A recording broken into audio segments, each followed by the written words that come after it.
I'd like to welcome everyone out to the Solar Podcast. I'm Dave Anderson, the host of the Solar Podcast, and I'm just thrilled to have with us today Ben Millar and Beth Matuga. And I'm going to let them give a little bit of an introduction to themselves.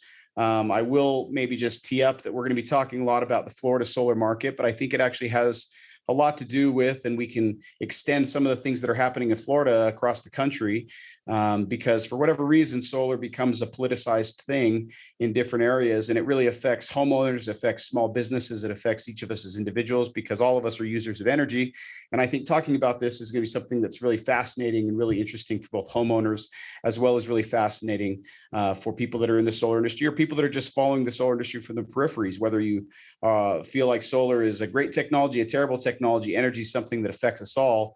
And we're going to try to dive into those things. And we're going to use Florida as an analog to better understand what's actually happening across the country. So maybe without further ado, we can have Beth, if you wouldn't mind giving a little introduction to yourself. And I understand you're fairly new to solar, so you can kind of talk about how you stepped in or tiptoed into solar for the first time. Yes. Thank you, Dave. Thank you for having me. And I am Beth Matuga. I am the campaign manager for FLASEIA. So during the legislative session earlier this year, FLASEIA embarked on a very aggressive campaign concerning the net metering proposed legislation that, as we know, I don't want to spoil anything, was eventually successful in so much as Governor Ron DeSantis vetoed the net metering bill. And I have been working in Florida politics and government for 20 some odd years. And this is my first foray into the solar market and the solar industry. I really had no particular knowledge or special insight into solar prior to coming to help out FLASEIA at the beginning of the year, and have really been overwhelmed with the enthusiasm and the dedication of the folks, not only at FLASEIA, but the larger sort of aligned solar organizations and proponents.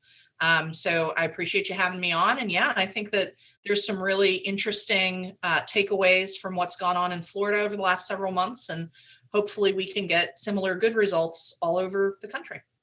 Thanks for that. Ben, also, I should just mention that both Beth and Ben have a connection with FLASEIA. And Ben, as part of your introduction, if you wouldn't mind just giving our listeners an overview of who FLASEIA is as well, I think that might be useful. Yeah, so FLASEIA stands for the Florida Solar Energy Industries Association, which is a mouthful to say, so we just say FLASEIA. We as an organization, the organization is actually quite large or quite old. It started in 1977, and it's interesting, Florida's solar industry was a cottage industry for quite a while, until maybe 7 years ago that it really started to blossom and really took off maybe 5 years ago, and now has turned into, I would say, somewhat of a powerhouse. And an industry that's continuing to grow. And I believe we have the second or third largest solar industry and jobs in the country as a state. So FLASEIA represents a lot of the largest solar companies, and that's both contractors, vendors, distributors, manufacturers, the whole gamut there. Great. And a little bit more about yourself, Ben. I know that you're a business owner aside from being a member of the board at FLASEIA. Yeah, absolutely. So I own Sun Harvest Energy along with my brother, who owns part of it as well. We actually employ another brother.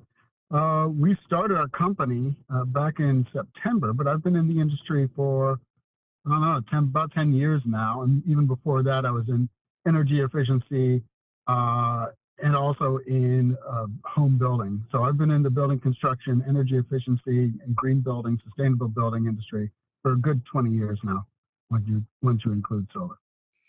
Yeah, and I think also maybe worth mentioning as well, to say that you're in the trenches, or at least the proverbial trenches, I think is a little bit of an understatement. So I know that you actually stepped off of a project, literally off of a roof, to join the call with us today. So we're particularly grateful, and you're welcome as well. I hope that you're able to cool off in the car instead of being in the Florida sun. But being on a roof in Florida, let alone anywhere, installing solar can be really a pretty, from a heat perspective, intense job, to say the least. But I'll give you a little bit of a secret. It is still hot in the car, and because of the audio performance, I am turning the air conditioning off while I'm speaking, and then we'll mute myself and turn on the air conditioning while we, just a quick secret there.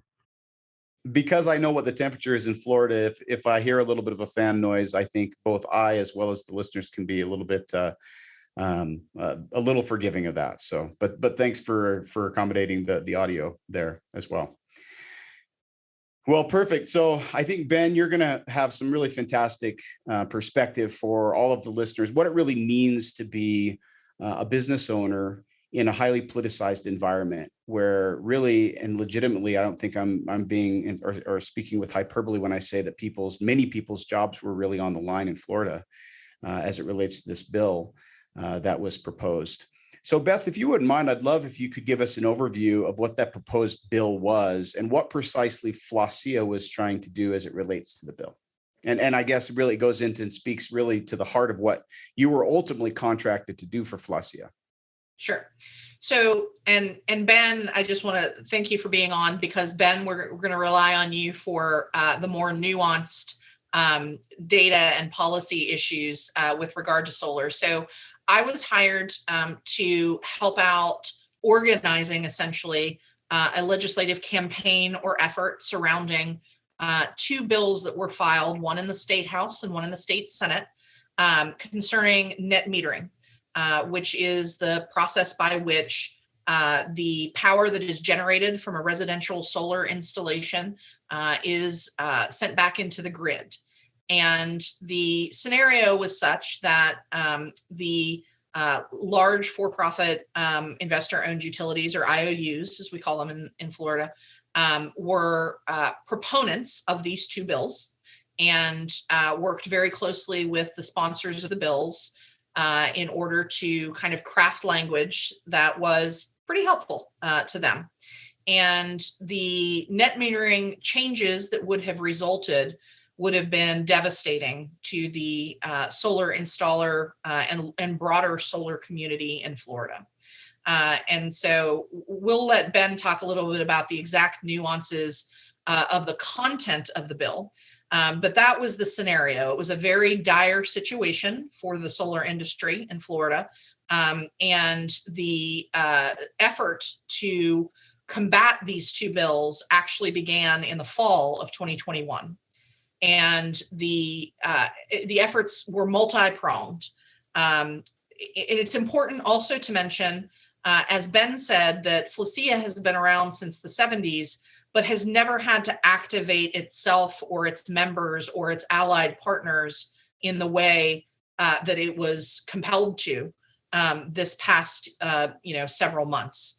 And so great credit to the leadership of FLASEIA for recognizing this impending issue and the ramifications that it could potentially have for everyone in the industry, and activating their networks and their installers in order to kind of rally the troops and prepare to fight this net metering battle. And so back in the fall of 2021, when it became clear that this was going to be an issue that came up during legislative session, FLASEIA embarked on an aggressive strategy to hire a lobbyist first and foremost. But in order to hire a lobbyist, you have to raise some money. And so the leadership of the organization undertook its largest and most successful fundraising campaign from its own members and from partner organizations, both within the state of Florida and around the country, and secured a great deal of national grant funding, and also opened a political committee, which is an entity in Florida that can accept contributions and then distribute campaign contributions and political contributions to other political entities in the state. And so that was sort of an effort to demonstrate to the folks in Tallahassee and the broader political world that the solar installers and the industry was real and was robust and able to respond to this kind of threat and has skin in the game and is going to be around for a while.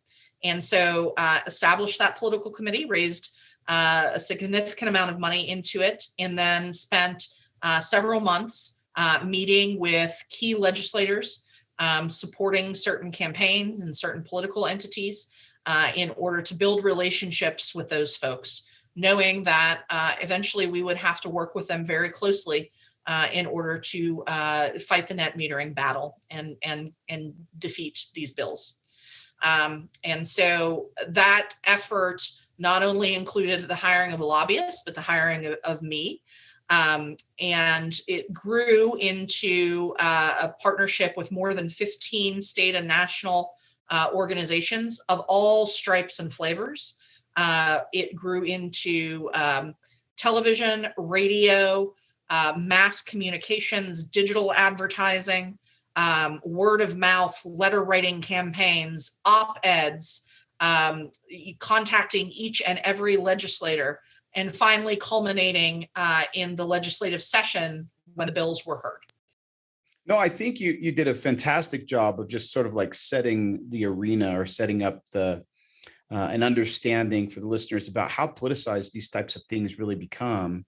You have an investor-owned utility that goes and gets a state legislator to champion a bill that would substantively change the way that a homeowner can benefit by solar.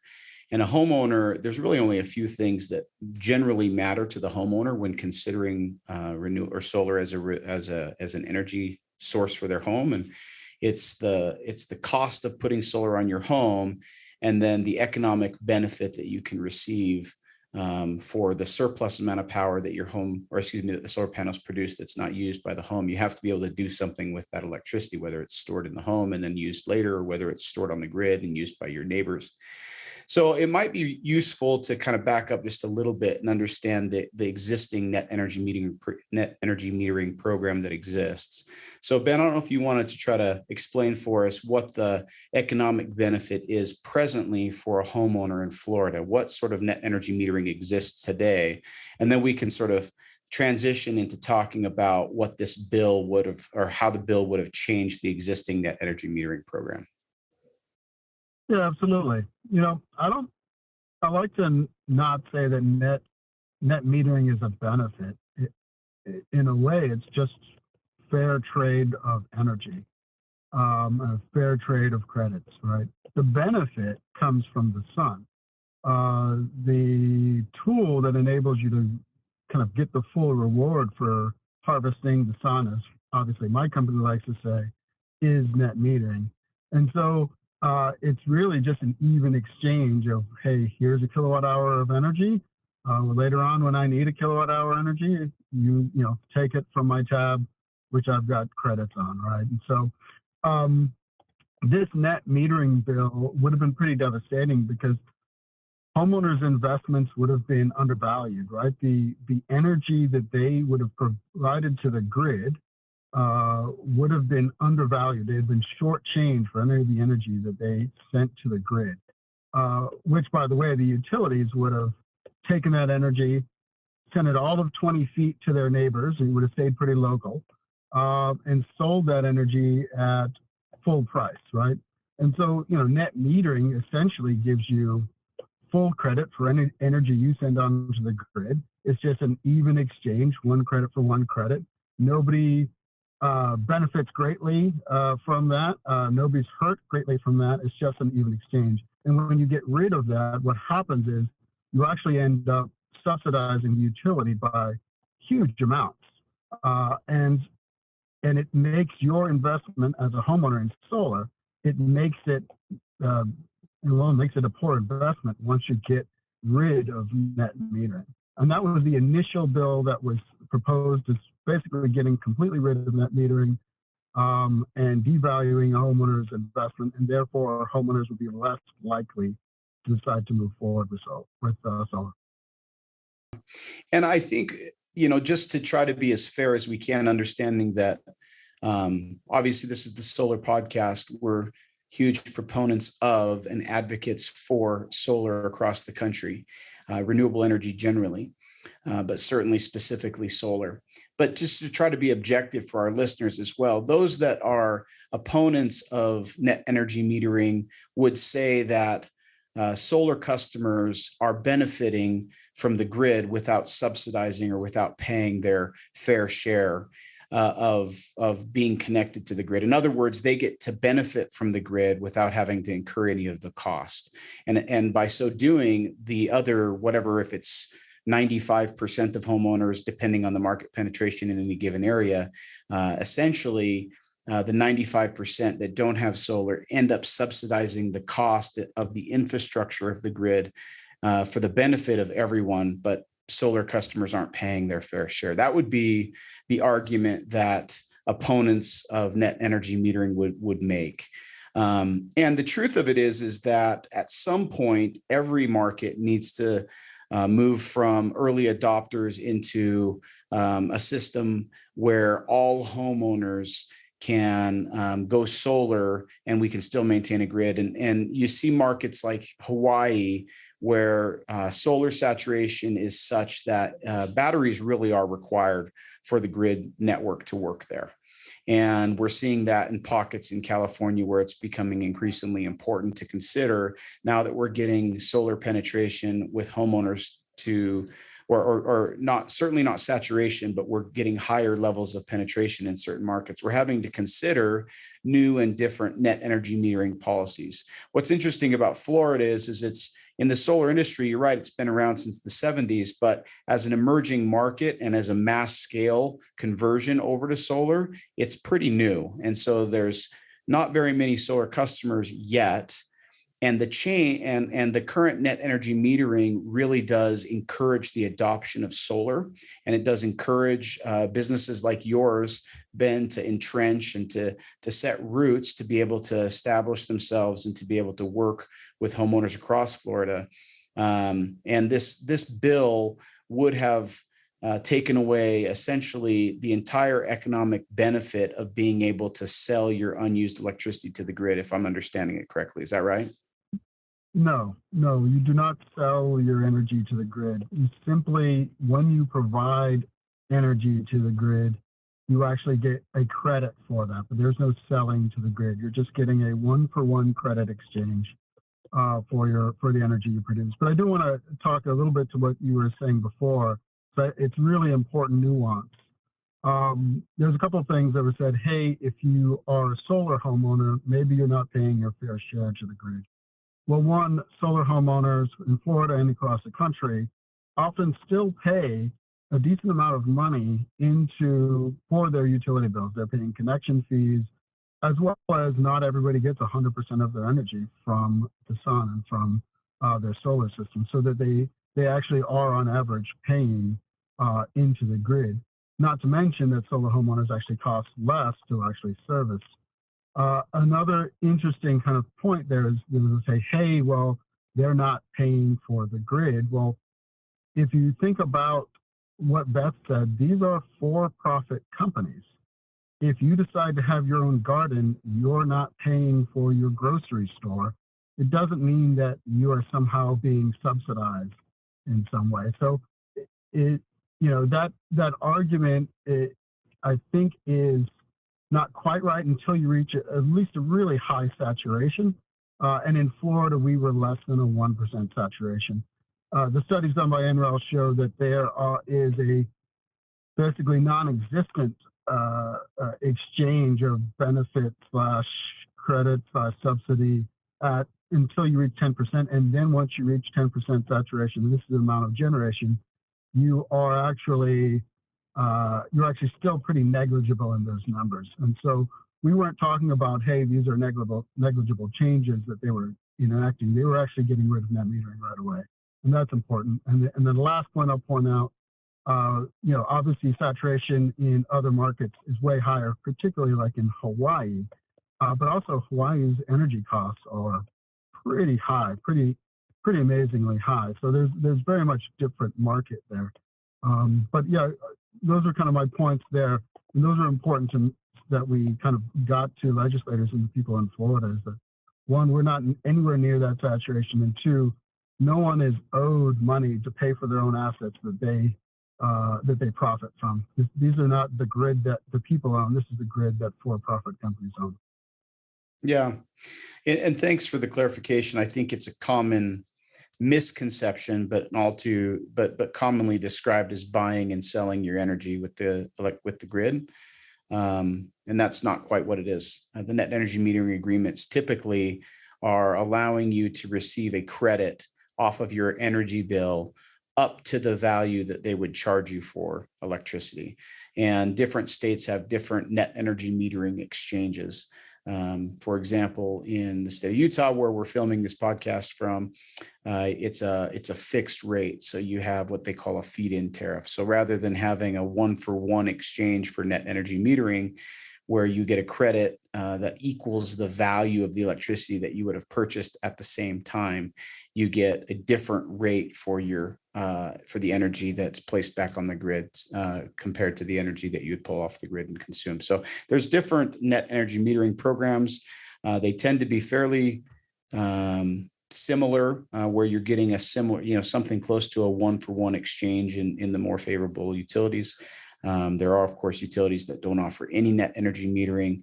And for those customers, really the only way to consider solar would be to use storage, almost like an off-grid solution. Anyway, but thank you for those nuanced changes. And you're right. I'm simply just trying to point out some of the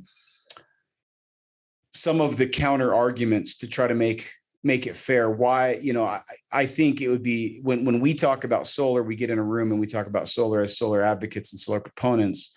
I think it's important to frame the counter argument to understand, why would this bill have ever even popped up? Why would the investor-owned utilities, why would they have tried to get a legislator to champion a bill that seemingly on its face is only negative?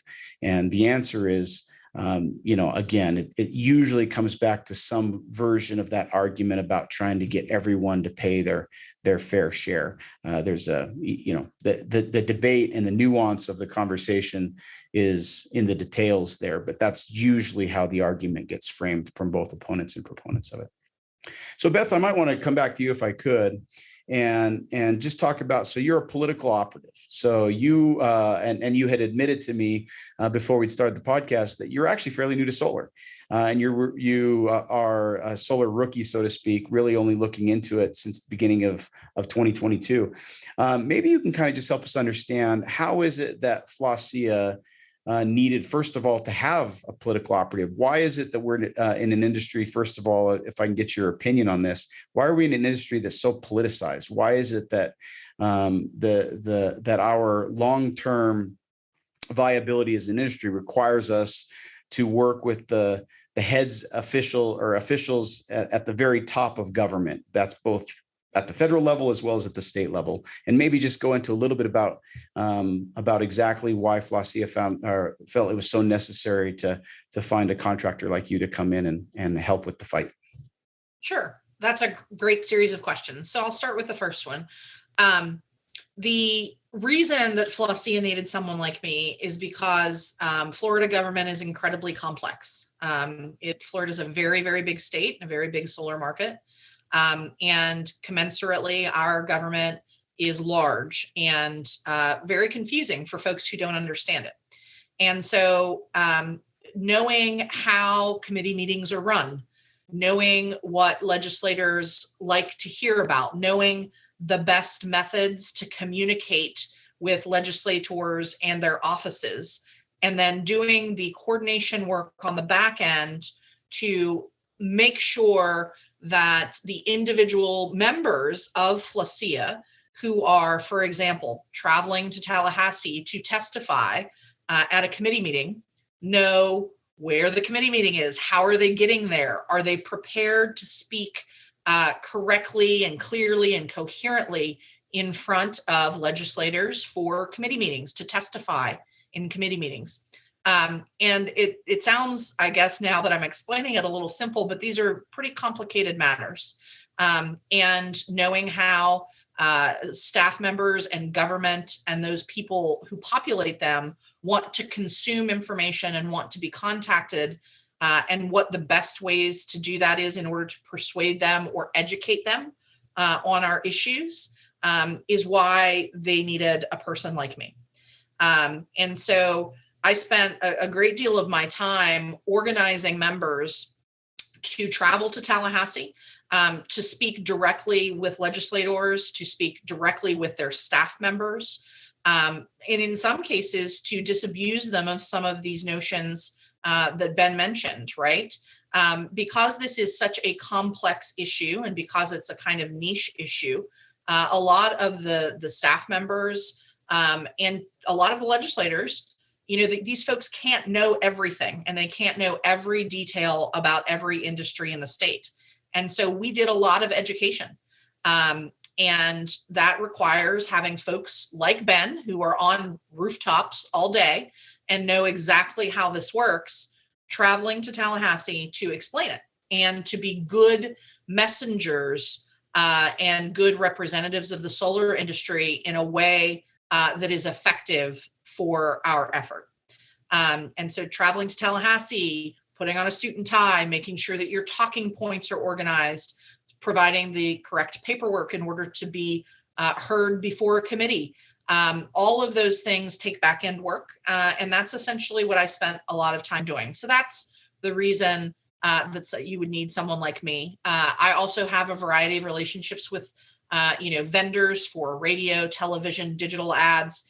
And so we were really able to leverage my relationships with those folks in order to get the best bang for our buck for a larger mass communication plan that we embarked on. And so for your second question, which I believe was why is everything so politicized? Well, I would just simply answer that everything is politicized these days. We live in I hate it when people say we live in unprecedented times. I would kill to live in precedented times. But everything is political, whatever that means. So everything is political these days. And you essentially, solar is a regulated industry, energy is a regulated industry, and government does have a role in regulating, the safety of the power that we consume. And so by virtue of the fact, look at government should do limited things, but it should do those limited things well. And I think the public safety is at heart with government regulating, power industries or any sort of energy generating industry. But the devil's in the details, like you said. And so, do I think that there are things that government is overreaching on? Absolutely. But I do think the government has a role in regulating certain things that, if you install solar panels wrong, they can kill you. So far as I understand, I've never installed one.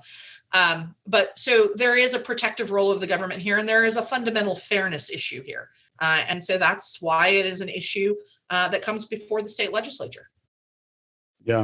Well, the great news about that is that solar panels really are quite safe, but they do need to be installed properly. And I think that there are some. I would be clear. I've never installed one, and I don't mean to hurt anyone, but you need a professional to do it. Unless you put your tongue on both of the wire, then I can get you. Yeah, it's not a 9-volt battery, so don't lick it. But yeah, solar panels are generally considered pretty safe.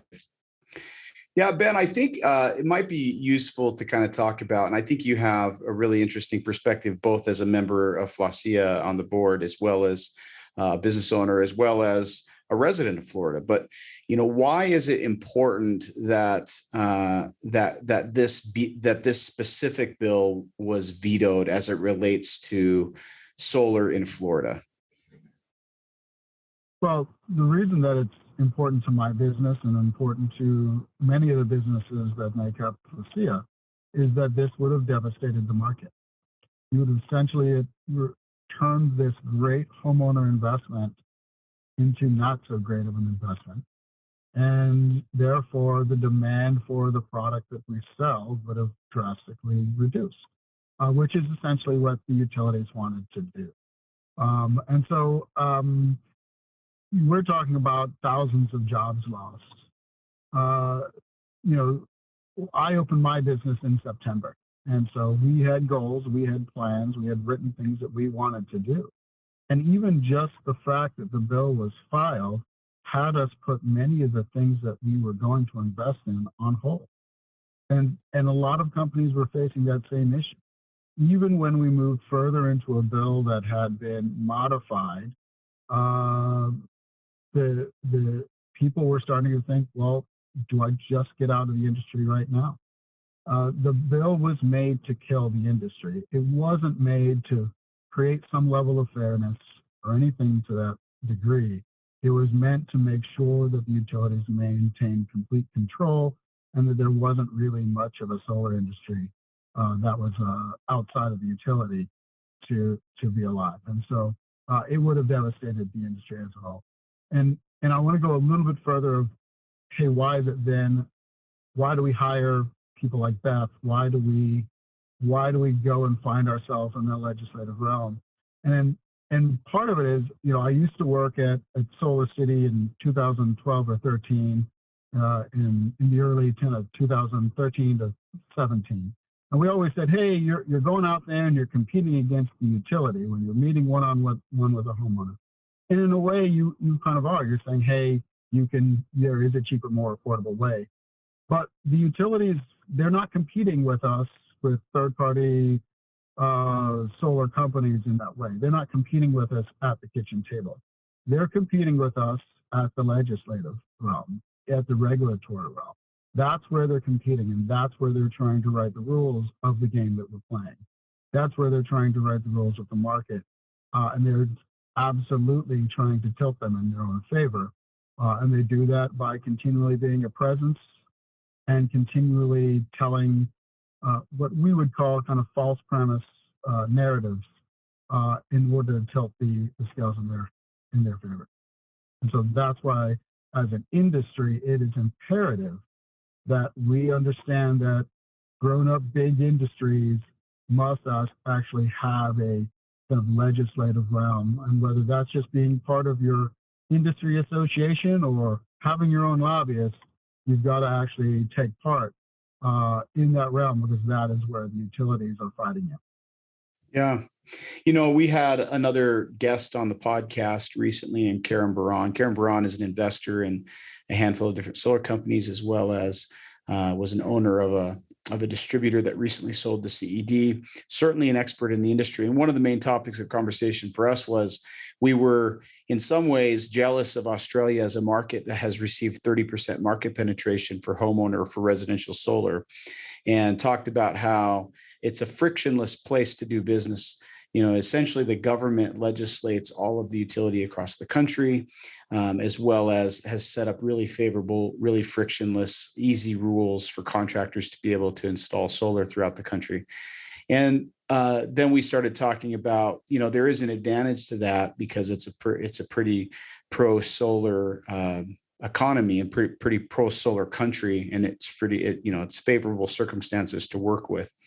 But one of the benefits of being here in the United States, a much larger country, is you have 50 different utility commissions. You have many, many utilities within each of those different utility commissions, 50 different states incubating the best ways and to do business. But as a result, you've got at the federal level, I think there's a lot of really positive tailwinds helping to promote solar and renewables.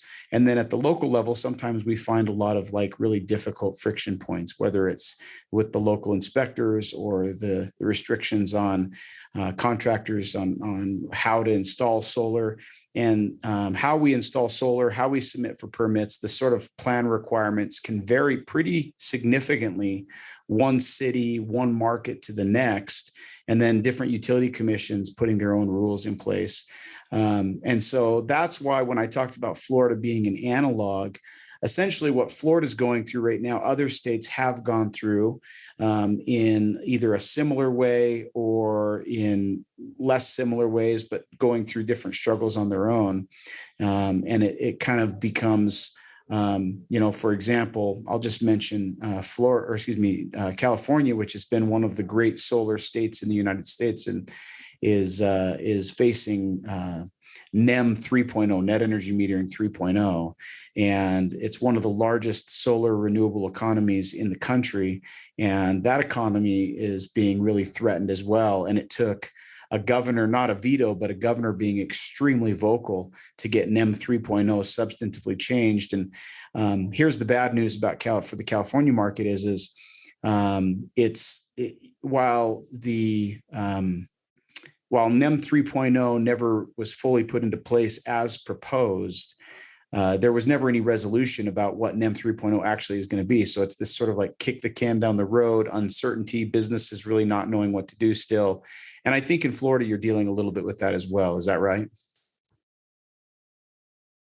To some degree. I think what's happened now is that people do feel a little bit more comfortable to say, yes, hey, I can actually maybe I can sign that 3-year lease for my new warehouse. Hey, we should hire that extra sales team. Hey, we should hire those extra installers.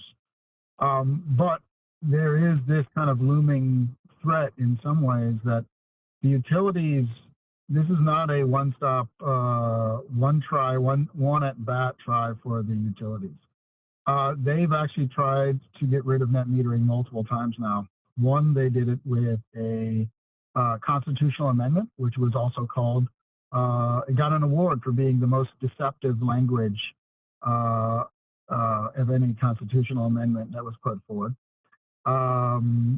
They tried to sneak it through the PSC, and now they've tried again through the legislature. And so it is their goal to get rid of solar. And so while we do feel great and we need to move forward and be able to run our businesses, we do know that we also need to make sure that we are still there to educate legislators, to help them understand why solar is important, not only to contractors, but also to homeowners, and really actually help them understand the kind of energy paradigm and help us move forward to a better grid and a healthy relationship between homeowners and utility companies as we move forward, because there's a lot of changes that are coming to our energy infrastructure that we all need to work together to move towards.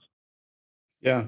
And Ben, I might just ask you, what, as part of that education process, what should solar look like, or the solar adoption look like, and how can contractors like yourself and homeowners best work with the public utility commissions and the utilities to come up with the right kinds of legislation, the right kind of regulation for the industry for Florida, and then using Florida hopefully as a positive example for the rest of the country? What should that look like? Well, I think the governor here has said that Florida is the freest state. So I think one thing is we don't want to regulate where we don't have competition. I think competition is a great thing. And so we shouldn't be writing laws that push one group out of the mix. And if you're talking about going forward, I think there's a strong need for a real look at what our grid looks like, what our energy infrastructure looks like going forward, and not being utility centric, but Florida and Floridian centric.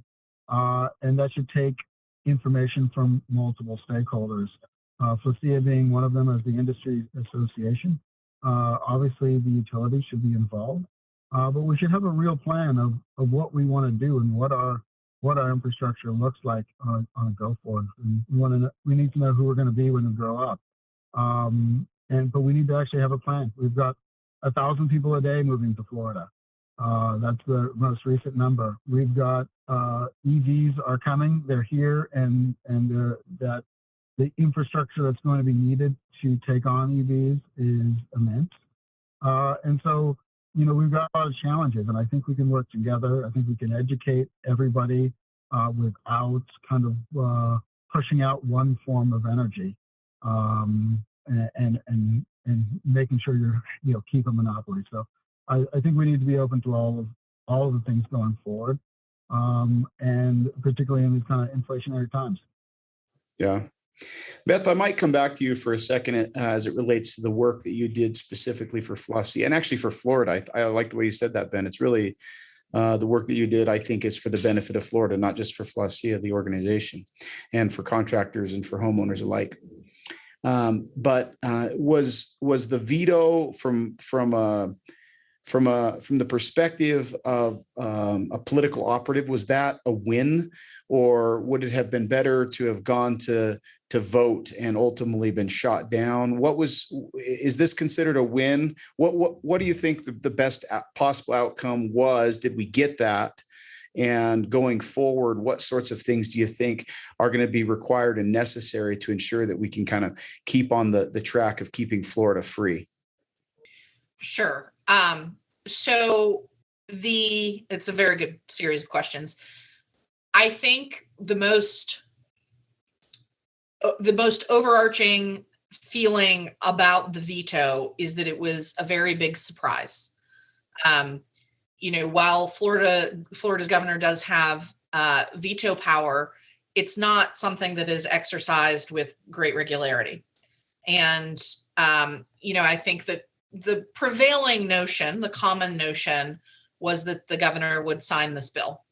And so it did come as a little bit of a surprise. And I think, moreover, it kind of is almost a David and Goliath story. The little industry that could kind of rallied the troops and kind of went up against some pretty stacked odds and, got the veto.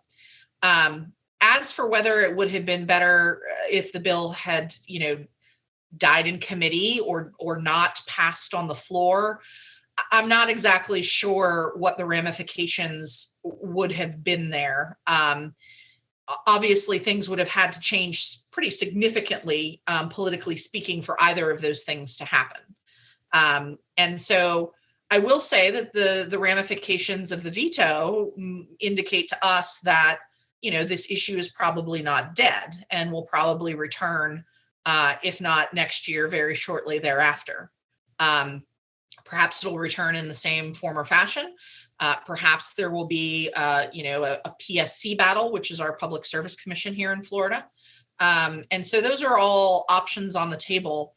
But I think that the veto itself was met not only with some, interested shock, but also a great sigh of relief.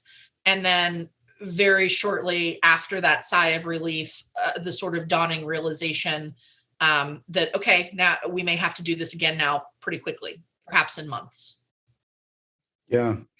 I guess Ben alluded to it, that this is not actually the first effort or attempt by the utilities to go through a channel, this time legislative, to either substantively change or remove net energy metering benefits for the homeowner. And so we should assume that, or it's a very safe assumption that, those that are opponents of net energy metering, either because they have a financial gain or they just, for whatever reason, don't like it, are almost certainly going to try to either come at it with a new bill, a new approach to try to undermine the benefits of the existing net energy metering program. I think that's probably fair to speculate. What Ben referred to with the constitutional amendment would be a different issue should they try to go that route again. The laws have since changed. It now takes a 60% vote for passage of a constitutional amendment in Florida. So it's a little bit harder now. It used to be 50%. It's a little bit harder now than it was prior. And so it may be that that's not as attractive an option. I certainly think that there's work to be done at the PSC now that the bill has been vetoed. And, the great news for the industry, of course, is that folks can remain in business while, we undertake these sort of other efforts or start looking for where it may go in the future. Yeah, and Ben, I might ask you, as a member of FLASEIA, obviously this was the most important thing that Florida was dealing with in terms of the solar industry. But now that the veto has been enacted, or now that there has been a veto, what are the topics that are of the next most importance for FLASEIA and ultimately as a solar advocacy group and the proliferation of solar in Florida? what are the things that FLASEIA is particularly interested in now that this veto has been, or now that the bill has been vetoed? Yeah, there are a few things. There are a lot of things that we need to work on. I think first and foremost, it's making sure that what we were just saying, that this issue isn't going away, is kind of kept in the minds of people.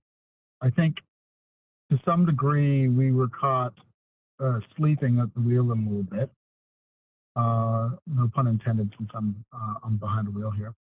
But each time that we went through either the constitutional amendment or whether it was the fight at the PSC, I think there was a sigh of relief and a, hey, let's just put our heads down and go to work now. And kind of said, well, why do we need an industry association? We defeated the main issue.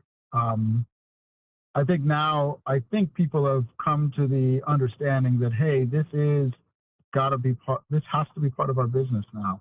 We have to be competing at this kind of legislative PSC level. And I say competing, it's really just education. But we need to be present. We need to have a voice, and we need to make sure that we're heard by the people that are regulating us and the people that are creating the laws. Again, as Beth said, many legislators have really bright people, but they can't know everything, and so they must rely on either industries or homeowners or people to actually communicate with them and kind of tell them what's important. So we need to continue doing that. And then secondarily, we're going to do other normal industry stuff, which is exciting. That's working on our permitting infrastructure inside of Florida. We're working with the Solar App Foundation and working with building officials here in Florida to see if they'd be interested in taking that up and seeing if that would help them. We're interested in, insurance matters. We're interested in some licensing issues, and so we're doing what becomes a little bit easier stuff to deal with, although it can still be frustrating to most contractors. It's not so critical that it doesn't keep you up at night necessarily. Yeah. So those are fun things to worry about. Yeah, maybe just as a fun, I don't know if it's fun or painful for you since you're in the throes of it in Florida, but as an anecdote, I know that one of the interesting policies that exists in Florida that's unique to the Florida is if you install solar above, I think it's a 10 kilowatt AC, you're required to have an umbrella insurance policy as a homeowner, which is just an added cost. And it's protecting against a really a no risk scenario type of a situation. And so it's an interesting policy. Not sure exactly how that one came into be. I think as contractors, it's pretty easy to scratch your head about how certain policies come into place. We had Brian Lynch, who is a 15-year veteran of the solar industry, on the podcast recently, and he talked about in his 15 years, some of the legislature that he's seen come into place, or some of the laws or regulations that he's seen come into place. And regulations, once they come in, they're pretty difficult to get rid of. And oftentimes you'll have, people that are 3 or 4 generations removed from the initial people that put the policies in that don't even know why they're there, but they're defenders of those new regulations and policies. And so, and that's an example of a Florida nuance to doing solar. If you're a contractor, you have to all of a sudden become friends with someone that sells insurance umbrella policies because of the size of systems out there. 10 kilowatt AC system is not that uncommon in a Florida install. That's right. Homeowners use a lot of power trying to stay cool. Yes, they do. It's one of the sunniest states, to say the least, and an area where people are using a significant amount of energy. And so solar and renewables are critical. It's so important that we can actually make sure that we have a friendly environment and a friendly economy to allow people to power their homes in a more responsible, better, more renewable, more sustainable way. Obviously, on the Solar Podcast, we're huge advocates and altruists about trying to get people to use solar, not just for the economic benefits, but for the environmental benefits as well. And again, Florida are big consumers of energy. And so it's a market where even at the residential level, if we can get reasonable penetration with residential homeowners, we're making a significant dent in the amount of energy that's being produced by non-renewable sources. And so obviously here at the Solar Podcast, we're thrilled that Florida has taken steps in a positive direction to the benefit of Floridians, to the benefit of the solar industry, to the benefit of businesses like yourself, to the benefit of one of the most important industries and one of the most important growing industries in terms of hiring in Florida as well. Wanted to give each one of you guys an opportunity. I know that we're butting up against the amount of time that we'd allocated. Wanted to give each of you an opportunity to talk about, just as some closing comments, some of the things that you would like to see, either from a political perspective or just from a general adoption perspective of solar, and maybe give one last opportunity to talk about some of the things that you're excited about, either with FLASEIA or things that you're individually working on. I don't know if, Ben, you want to lead us out. I think we go ladies first. Oh, I think we go ladies first. I think that's appropriate. Chivalry's dead. Thank you, Ben Millar. And thank you, Ben Millar, for your service on the board. Our board is a voluntary board. And so a membership association is only as strong as its members.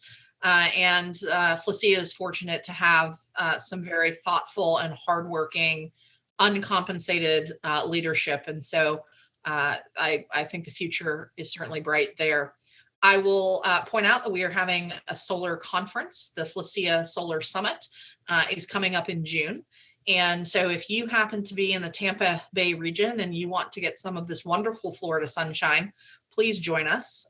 We have all of the information for the summit on our website, which is FLAS. Hold on, let me make sure I'm saying this right. I want to make sure that I'm giving out the right URL, FLASEIA.org.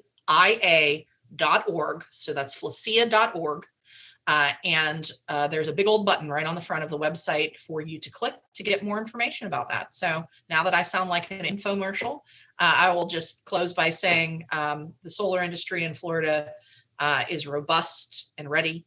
And I think that there are bright days ahead. So thank you for having me, Dave. Thanks so much, Beth, for the work that you did on behalf of FLASEIA as well as on behalf of the solar industry as well. We'll go ahead and link to that the website as well, so that if listeners are interested in getting more information either about this conference or about FLASEIA in general, we can link to your website so they can go and check that out. And Ben. Yeah, I'll just end with, we've started a company, Sun Harvest Energy. We're having a great time with it. We're now bringing on salespeople and we're growing our team. And that is in large part because of the relief we've gotten from this veto. So, thanks to the governor for that. And then, from a FLASEIA standpoint, if you're not already a member, join FLASEIA, get involved. Well, that might be, hey, yeah, we donated money, but it also could simply be, hey, we attended some meetings and helped spread the word. It could be, hey, we went to an advocacy day. It could mean that you go to Tampa and you have an amazing time because we're right on the water. We've got restaurants, bars, yachts right there. It's going to be a really good time. So, if you want to have a good time and don't necessarily want to talk about a lot of policy, that's fine too. Come have a. Yeah, that's a pretty, coming from one of the flyover states, that's a pretty good sell job. So, although I will admit that Salt Lake has some stunning views, being here nestled in the Rocky Mountains, but some, over the last handful of cold months, cold and windy and rainy and snowy months we've had, Florida sounds pretty nice to that. So, well, again, thank you so much for coming on today. It's been absolutely fascinating to learn both about FLASEIA's involvement in getting this bill vetoed, understanding from the perspective of both a business owner as well as a Florida resident, what this really means for all Floridians. And actually, the solar industry, there was a real sigh of relief and then a vocal applause once the veto happened, because I think it really signals the overall overarching general sentiment of homeowners, of government agencies, of people in general wanting to diversify our energy away from these centralized monopolistic utilities and giving homeowners the ability to make their own energy choices. And solar is one of the most responsible, best economic things that a homeowner can do. And so we're thrilled for Florida really taking a stand and for FLASEIA being involved in helping to take that stand on behalf of the solar industry.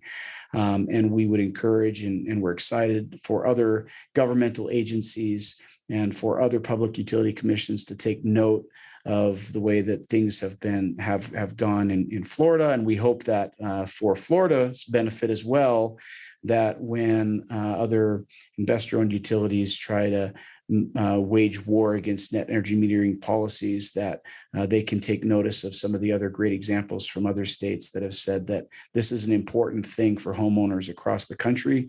And again, thank you so much for coming on, Beth. It was fantastic to learn a little bit more about what it means to be a political operative.